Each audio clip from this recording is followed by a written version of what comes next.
Welcome to Stop Wasting Your Wine, a wine review podcast where we waste our wine so you don't have to. On this episode, we review a white wine from California. Welcome to the show. If this is your first time listening, thank you for checking us out. If you're one of our amazing return listeners, thank you so much for coming back. My name is Colin, and as always, I am joined by two of the most well-groomed men that I know, Aaron and Joel. Welcome to the show. How we doing tonight? Wait. Well, I've had a beard since I was 6, so. That is true. I've never known you without a beard, now that I think about it. I've seen it once, and it was very uncomfortable. I very much prefer the beard. I thought that was a direct attack at me, Colin. I'm not going to lie to you. This is going to sound embarrassing. This is why I was just talking to Kathy about how do you guys ever just have like a rogue nose hair that just like kills you, annoys you so much, and you have to go in and extract it? Am I the only weirdo? No, that's happening more and more too. I am the king of hair in weird places on my face that I don't want it. So, yeah, you think nose hair is bad? You should check out my ears. It's I got these flyers coming out of it's not even like in my ears. It's like coming off the top. I count my blessings every day that I'm not one of the freaks with ear hair. Yeah. Well, okay. I can say I haven't hit that yet. I'll wake up at like 2 a.m. and be so annoyed by my nose hair. I have to get up and trim it. So that's why it's funny. This was top of mind. So I thought maybe you and Kathy were talking in the background, and that's why she did text me about your nose hair, and now can you do something about this? Yeah. Can you hint to Joel that he has to get the handle on this shit? Please talk to. No, it's right. We have all the facial parts covered because Joel has outlandish nose hair. Colin has forest coming out of his ears, and I have like really aggressive wizard eyebrow hairs. Like my eyebrows are mostly fine, but then like I swear to God, like I'll be fine, and all of a sudden there'll just be like 2 inches of eyebrow hair just pointing straight out at people. As I look over my scroll, it's just like ridiculous. Man, we are painting quite the attractive picture. If you've never seen our faces, for the listener at home, super intriguing. Check us out at stopwastingyourwine.com to see our actual. I knew it was getting bad when I'd go to the barber and the barber would take a comb and be like, "You want me to do something about those eyebrows?" and put the comb in my eyebrow, and then like, bzz, like, okay, sorry, I need hardware. Yikes. Hey, you know what though? I will say I know you have truly, I think, had a beard ever since I knew you, and I've always been jealous of that. I cannot grow. I'm going to say it right now. I can't really grow a good beard. Like I've tried before. I let it go, and everybody says, "Oh, you have to get through the awkward part. Just keep pushing through. It'll fill in." Man, I can't do it. I can't do it. You guys are lucky. You guys have great beards. Yeah, but it's a blessing and a curse. I can never not have a beard. I shaved my beard off a couple years ago. And my wife looked at me. I was like, "What do you think?" And she goes, "You look fine." I was like, "Wow, ouch, wow." And then Holden looked at me and was like, "Bring it back." No, I don't like it.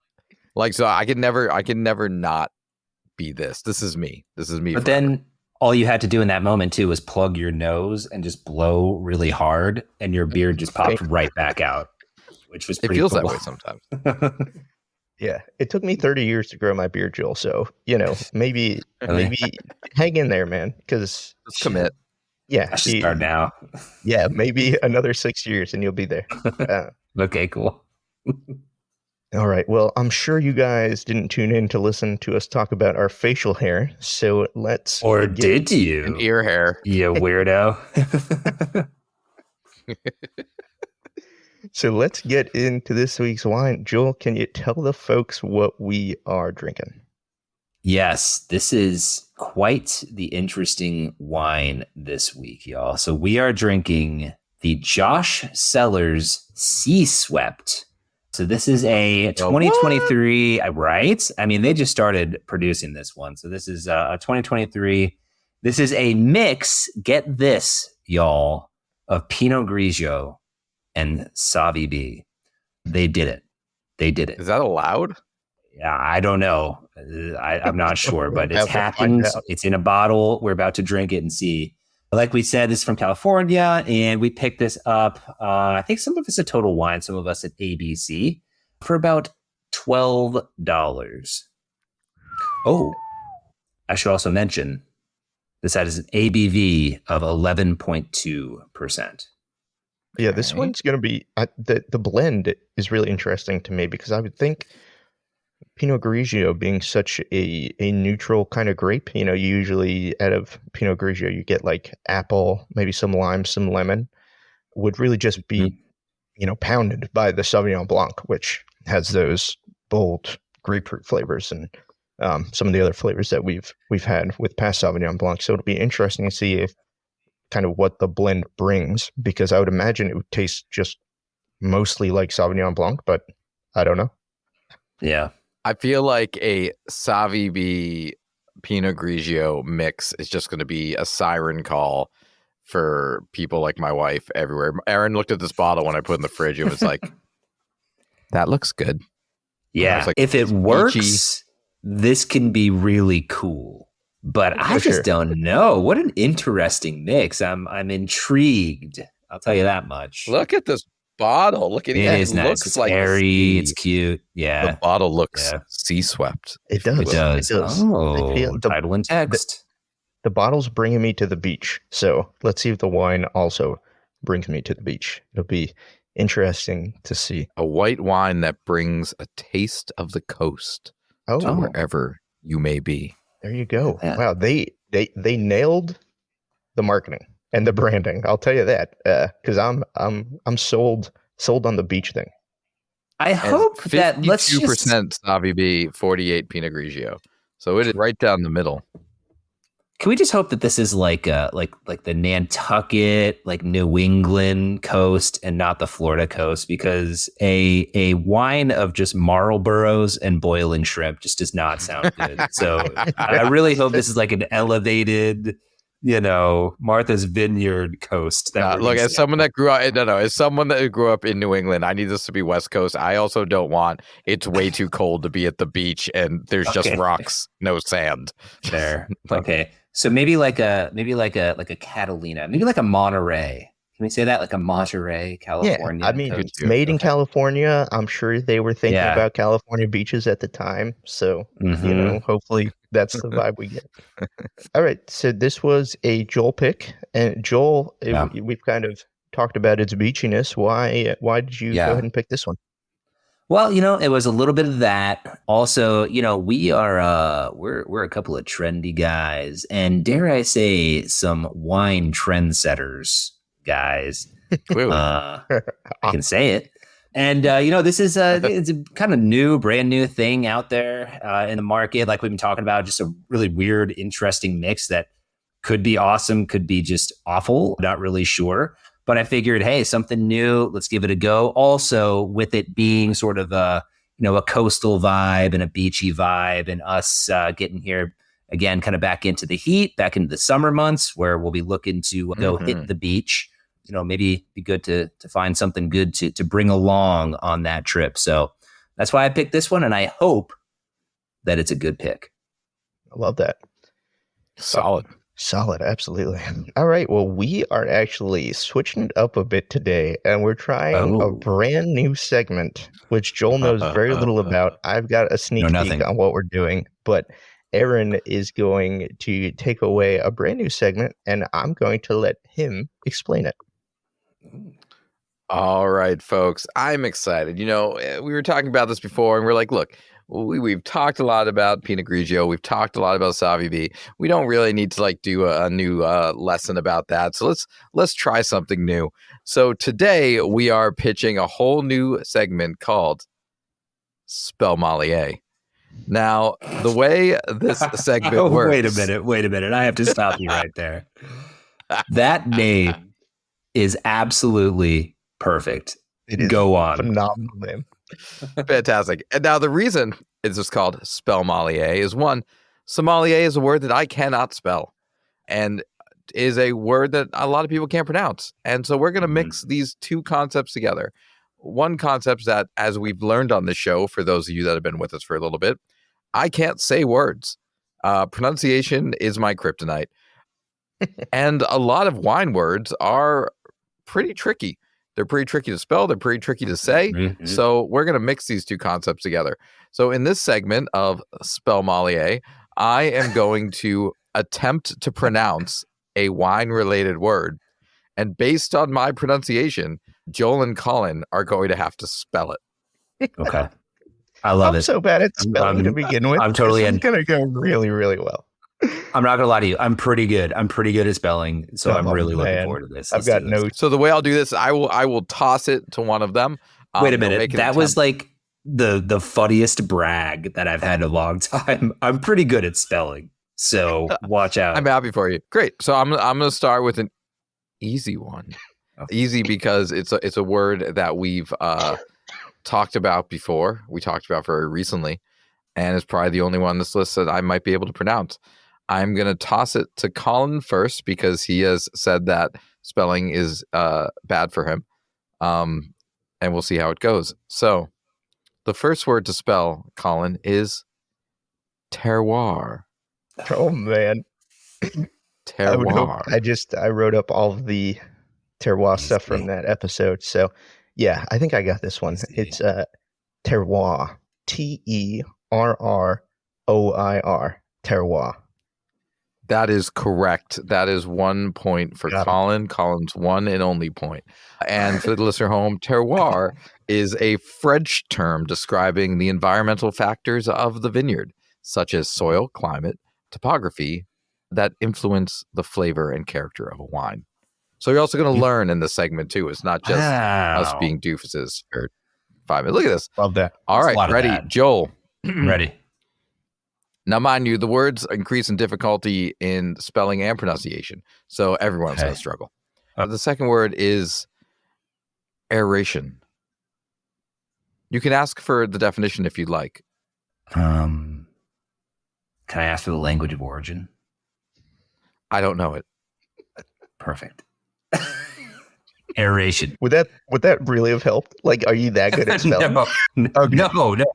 Clear that up because I don't know. I was just trying to be a jerk. Aeration. Aeration. Aeration. That is correct. That is correct. Well, that's officially a word I would have absolutely. I would not have gotten that right. Aeration is the intended addition of oxygen to the wine to enhance the flavor. Mm-hmm. Yeah, what my brain wanted to say. All right, folks, it only gets harder from here. Oh. All right, Colin, back to you. The word is anosmia. Oh, no boy. Hey, if he gets it wrong, can I steal? How does that work? Or is it just point for point? Okay. No, you got it. You get a shot at it. Okay. Anosmia. What's the definition? Lost sense of smell. Okay. Mm-hmm. Okay. Mm-hmm. Now, mind you, I could be pronouncing this incredibly wrong. That's part of the game. I'm going to go with anosmia. ENOSMIA. Anosmia. That's incorrect. Incorrect. So I can go for a steal? Yes. Say the word one more time. Anosmia. Anosmia. Anosmia. ANOSTMIA. Both you got it right. In combination, you would have gotten it correct. It is ANOSMIA.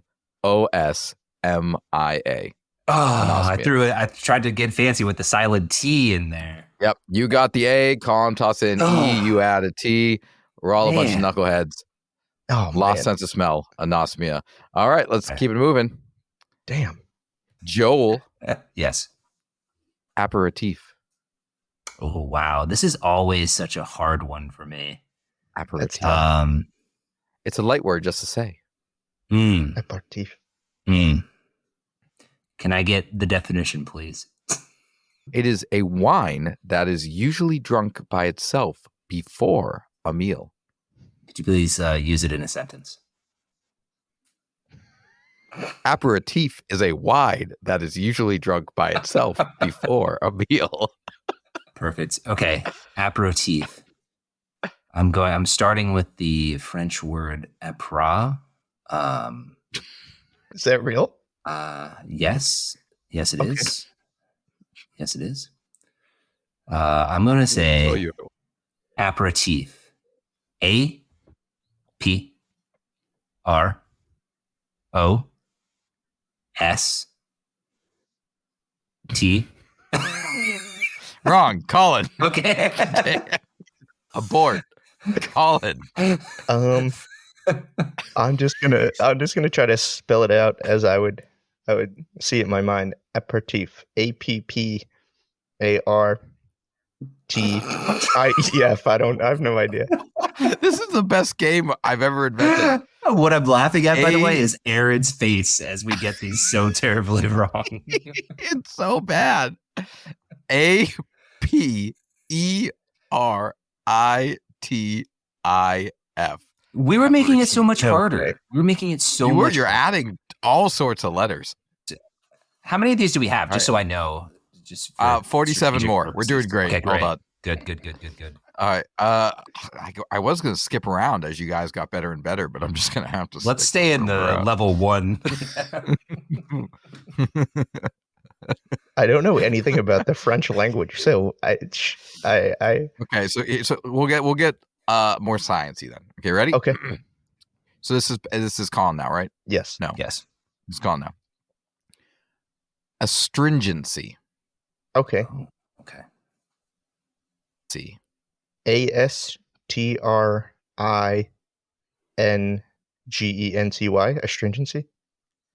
That is correct. We're back on the road to success. Got him. Let's call on 2 points. Astringency, drying or bitter feeling in your mouth that is caused by tannins. That's right. When we talk about our grippiness and all that, is actually astringency. That's a cool word to know, because we talk about that effect all the time, and I've never really had that word in my world. So I love it. Thank you. Go on. All right. Cork. Since we just gave Colin an easy one, I'm going to give you a similarly easy one. The word is great. Bacchus. Bacchus. Okay. Roman god of winemaking. Yeah. In ancient Greece, known as Dionysus. Yeah. Okay. Bacchus. BACHAS.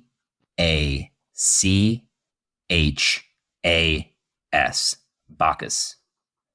No, sir. Colin, would you like to try for it? I mean, I'll try. BACHOUS. Bacchus. No. BACCHUS. Bacchus. Yeah. Gosh darn it. Okay, so I'm officially down 1 right now. What's the score real quick? Can we recap the score? The score is 2-1. After all of these words, Colin has gotten 2 of them right. Joel's gotten 1 correct. I have 2 more words for you, maybe 3. Okay. Colin, this is a situation that you knew about in an earlier episode during my history of Alsace. The word is phylloxera. Okay. Ooh. Wow. That is phylloxera. PHILOXERA.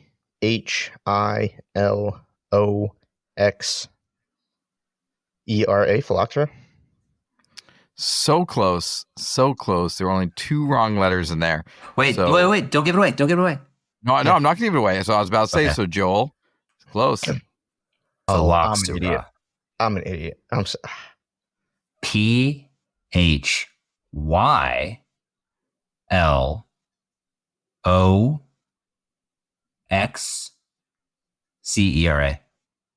Why you just keep adding random like consonants at the end of words for no reason? CRPNTRQA. Phylloxera.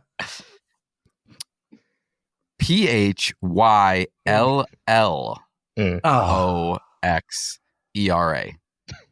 So close.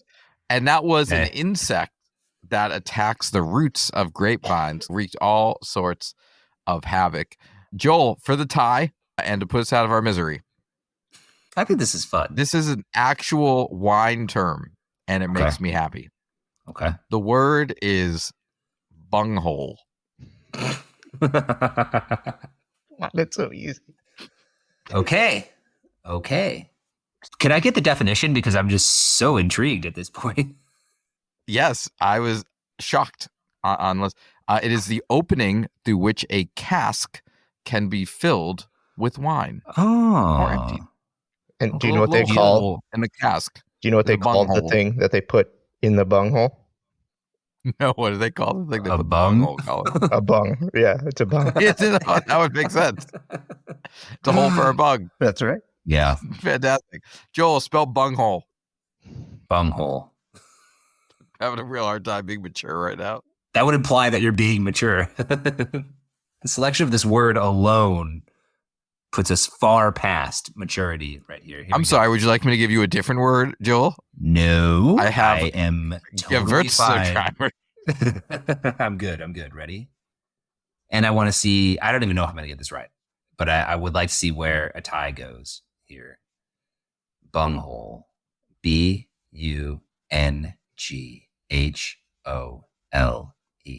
Bunghole. Yes. Yeah. Yes, it is all tied up. It's all tied up.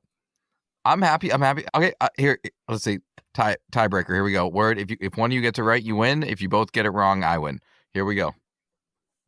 That's a weird game, but okay. But I like it. Colin. Methuselah. Okay. Mythusla. Methuselah. Incorrect. No. Joel, for the win. Methuselah. Okay, but he didn't pronounce it like that when I had the word. That seems unfair. Probably so. Methuselah. Methuselah.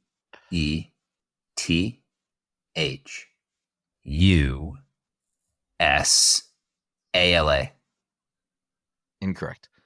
Can I just say exactly what Colin said? Elah. Oh boy, I was. And that is the name of a 6-liter bottle of wine, is referred to as a Methuselah bottle. Ladies and gentlemen, this was our first ever Spellmelier episode. And I think this is going to be one that we should return to often, fun, using the same words until we can spell them. Thank you for joining us. Benchmark. We just set the benchmark. We're going to go off and learn and come back. This was the practice test. That's right. Well, disappointed we ended it in a tie, but we'll get them next time. Those were tough words. I guess. All right. Thank you. Aaron won. Thank you. Well, that was a lot of fun. It was fun. I think I did okay on my pronunciation. That was fun. No, you did great. Thank you, Aaron, very much. Now that we've played a fun new game, why don't we get into the wine?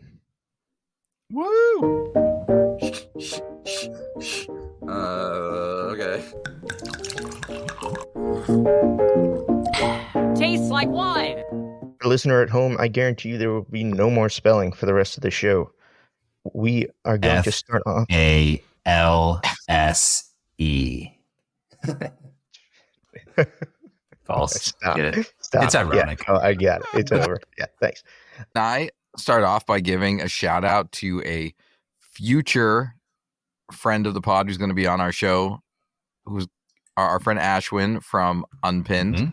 Is going to be joining us shortly. We had to reschedule an interview, but I've been watching his awesome wine education videos, and he did this really cool video, Colin. I think you probably watched it too, where he took 2 glasses and he filled one up with a little bit of wine and he filled one up with a lot of liquid, and he then filled the empty space with smoke. And it really demonstrated how wine glasses are designed to hold the aroma inside the glass. And if you actually over pour your glass, it actually takes away from the experience of drinking wine, because there's less room for the aroma to sit in the glass and actually forces the aroma out. That's pretty cool. That is very cool. Yeah. Absolutely. So, it looks like we all have the appropriate amount of wine. So let's get in there and smell it. I'm going to kick it over to Joel. What are you smelling on this one? Okay, to me, this smells like straight up like a Savi B, kind of like you were saying. I'm getting peachiness in there. That's probably the biggest thing. Honestly, I'm having a hard time getting anything more really than kind of like that peachy, maybe a little, maybe like a little bit of like a little rockness, like a little minerality situation. But to me, it's like peach. Aaron? Yeah, I kind of wonder if the Savi B and the Pinot Grigio are kind of working against each other a little bit, because I feel like when we have the straight up Sauvignon Blanc, like you get that real citrus, real grassy kind of scent to it. And when we've had the Pinot Grigio in the past, it's had more of what Joel was just talking about. And I wonder if kind of the Pinot Grigio scent is kind of overriding the citrus. It has to be in there, right? Like it's 52-48, so it's there, but I feel like they're kind of muddling each other a little bit, which is not necessarily a bad thing. There's just a little bit of a unique scent to it that isn't as clear as just like a straight Sauvignon Blanc or a straight Pinot Grigio. Yeah, I would agree with that. You definitely do get a lot of peach. I kind of get like orange blossom or just orange in general, a little bit, and then maybe a tiny bit of that grapefruit on the back. It's not a ton of it like you would expect out of a Sauvignon Blanc, but you would think that both of these grapes, just by smelling them, were both pretty ripe when they were picked, because these are some pretty ripe fruit flavors. You're not getting a ton of that, any of that racy kind of acidic aromas that you would get out of an underripe or, a cooler climate version of either of these grapes. I was going to say, as you're saying that, I agree totally, but a little bit of lime just popped out and said hello to me. There's like a little bit. Sure. A little bit. There's a tiny bit of citrus in there. I would totally agree with that. But you're right. It's definitely the peach. Definitely is the one note that really sticks out there. So it smells nice though. I'll say that. I mean, it's not a bad sniffer. So it'll be interesting to see what it tastes like. So let's go ahead and take a sip. I'll let Aaron go first this time. Yeah, I mean, I think kind of along with what I was saying about the mix being there, like it's definitely bright, and it has. I'm getting the citrus. I'm getting a little bit of peachy flavor in there, but it's not. And maybe one of you can help me out with this a little bit. It's when we just had the Matua just a couple weeks ago. It had like a much more like forward citrus, just like a little bit more in your face fruit forward. And this is a little bit more muted, not in a bad way, but it's I don't know. There's like conflicting flavors in there that I don't dislike, but it's definitely a different balance.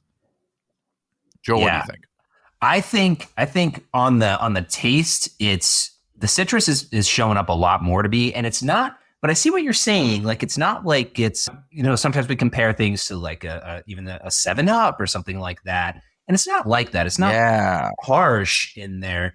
It's just, it's more prevalent. Maybe I'm also saying that because like the acidity is really there. And I think that's all attributed to the citrusiness that's in this. So it's definitely there more than I thought so on the sip or on the smell. Yeah. And overall, I guess a little bit, I mean, definitely, the pear.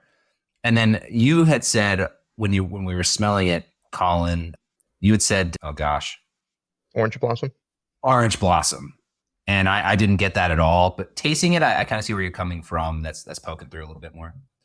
What are you getting, Colin?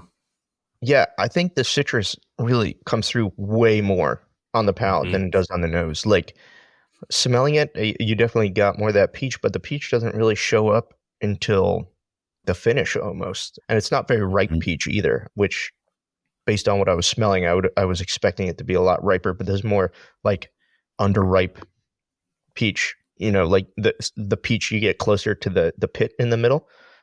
It's more that flavor than it is like a nice juicy peach, but it's not bad because that actually works with the citrus more so than I think a ripe peach would. So, but it's definitely there's not a ton going on. There's a little bit of that oranginess, but the lemon lime kind of thing really hits you up front on the palate, which I wasn't expecting based on the nose. And I want to say too, from like a structure standpoint, I'm actually really pleasantly surprised. So I think one thing we've noticed in the past with like these big producers is that sometimes, we get a wine, it's like, yeah, it tastes pretty good for a big producer, but like there's been something off about the balance itself. Like the alcohol seems like really, really strong, or, it's thinner than we would have liked. And this is actually like, there's actually like a really cool play happening here between like the dryness and the acidity that I don't normally get from a white. Are you guys experiencing that as well? Like it's like simultaneous, like pretty acidic, and then also like pretty dry, and it's creating this very like salivating and then also grippy feeling that I'm not used to when drinking just a Sauvignon Blanc or Pinot Grigio. Yeah, and I wonder if that's, and I don't know the answer here, and I'm hoping Colin can maybe shed some light on this, but I'm definitely, maybe this is part of it, Aaron. I'm trying to kind of like separate out the Sauv Blanc and the Pinot Grigio of it all. And to me, like the Sauv Blanc is very there. And maybe it's because I've had a lot more Sauvignon Blanc than I have Pinot Grigio. But, is that kind of what's playing into it? Because we knew going into this that it was an interesting blend. So is that maybe part of the experience that we're having here, Colin, is the two interacting? Yeah, so a couple things. One, the acidity is nice on this. It's very high. Well, not very high, but it's high, which you would expect out of Sauvignon Blanc base wine, since Sauvignon Blanc almost always has high acidity. But I don't know if it's completely dry. I'm getting, like, if you pay attention to your tongue, there's, for me anyway, it kind of, there's a slight filmy texture afterwards. And I'm wondering if that's the sugar, but it's not much. It's not sweet by any stretch of the imagination, but there's something going on in my mouth, and it's not going to be tannin or anything like that, but there's a weight to it that I wouldn't expect just based on the grapes. And I wonder if there's a little bit of residual sugar. And again, it's not like sweet. I wouldn't call it, a sweet tasting wine, but I wonder if there's something there. And as far as your question, Joel, yeah, I think because it's a blend, we're having trouble pinning it to something that we've had in the past, because this definitely doesn't really taste like Sauvignon Blanc, but it also doesn't really taste like Pinot Grigio. So it's kind of an amalgamation of both. And not to say that's necessarily a bad thing, but it's really hard to think of other wine to compare this to, because there aren't a lot of similar wines that we've tried in the past. No, and we've talked a lot about, if nothing else, over the past 40 episodes, that, we're getting to a point now where we will pick up a glass of wine and we will sip it and immediately be like, oh, this reminds me of this X wine that we've had in the past, especially when we are, going back to similar grapes that we've had. This is different than any white wine that I can remember having, which is super interesting. Absolutely. For sure. All right. Well, does anybody have anything else to add, or should we move into the review? Let's review it. Spell Methuselah. We're not respelling Methuselah. Don't do it, Joel. I know you're nope. R nope. Z. We're moving into the review. Y. Yeah, but did they like it? It's time for the review. Perfect. Wait. KRNP. Methuselah. That was correct. Not even close, but again, sorry, listener at home. I promised no more spelling, but we got more spelling anyway, so that's on me. Show's off the rails. All right, so I will go ahead and start with Aaron. I'll give Joel the last word since this was his pick. Aaron, where are you putting this bad boy? Oh man, I gotta say, I'm dragging my kitchen table out of the house into the backyard, down the street, Scale is and madness. onto the beach. No, but this is what we're here for. Some things just can't have a number or a scale or anything. No, I mean, I'm actually surprised. I'm surprised. I was unsure. I'm always very skeptical. Not always. I am now very skeptical of big brands like Josh, and I like it. I like it. I think it's an enjoyable wine. I would 100% buy a bottle of this and bring it to the beach with me. So I can be Seaswept. It's an easy drinker. It's an interesting taste. I think a vast majority of people who like Pinot Grigio or like Savvy B would like it. I think if you're into that type of wine, then you'd be into this type of wine. So I will say for that, in that frame, it is a kitchen table wine for that purpose and that type of wine. Yeah, and for $12, totally. Yeah, I agree. I think this is a situational kitchen table. If you are at the beach, It's a fold-out table. a fold-out table. That's right. That's what this is. That's exactly what this is. Well done. You're going to the beach. Even this is when we talked about with Cheryl from Savvy B, wine cocktails. I think you could put this with some sparkling water, and have a nice little spritzer on the beach. That would be absolutely fantastic. I mean, would I buy this wine to try to impress my friends or get them into drinking wine? Probably not. But I think given the right situation, it's a nice, easy drinker. There's not a ton to it. There's a lot of nice flavors. Like Aaron said, I think a lot of people would like this. It's very unoffensive. It's nice and fruity, and it's not bad. I can't say it's bad. So if you're at the beach, this is a beach table wine for sure. Joel? When we were going to find this wine, I went on their website and I did the locator, find near me, and what popped up was the Total Wines, the ABCs, some 7-Elevens, I think a CVS or two was on there, and I was like, wow. Oh boy, Florida, man, what are we in for here? But you know what? I don't think Josh Cellars set out to make this like their flagship wine. I don't think they set out to change anybody's mind on, the beauty and wonder that wine can be. I think they wanted to make something super crushable, super enjoyable to have on the beach. Literally, we're all saying it, but like there was a pretty clear mission to this bottle of wine. And it looks like a beach. Called Seaswept. It looks like you're on the beach. And I'm going to say something. I think they nailed it. Everything that we said about, everything we said about our tasting notes and everything, it was all complimentary. Nothing was very wild, but it was all good. It was like, I'm enjoying what I'm drinking.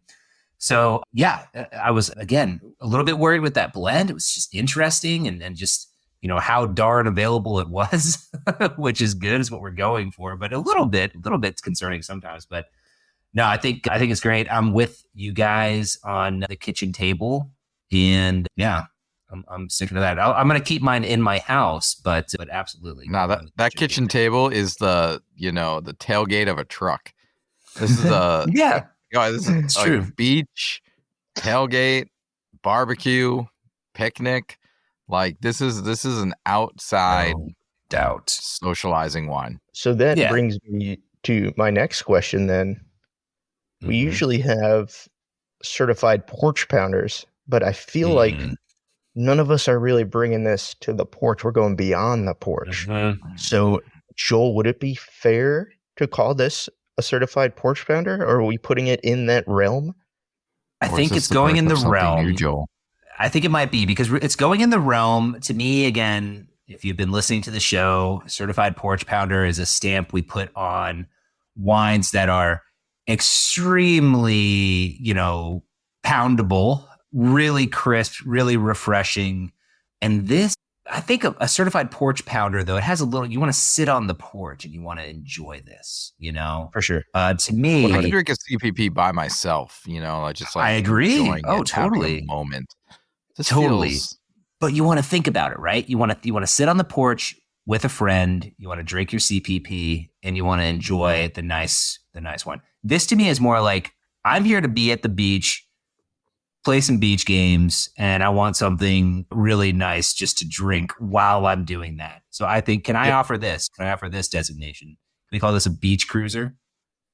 A certified beach cruiser. What do you think about I that? love that. Birth of something new. Certified beach Beach cruiser. cruiser. I'm in. Yeah. I'm in on that. You like that? Yeah. Yeah, 100%. 100%. Yeah. Less elevated, but not less fun. Yeah. Yeah, absolutely. It's got its place, love it. right? Yeah.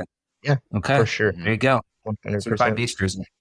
Certified beach cruiser. You heard it here first, folks. Our very first ever certified beach cruiser, a Nice. kitchen table wine.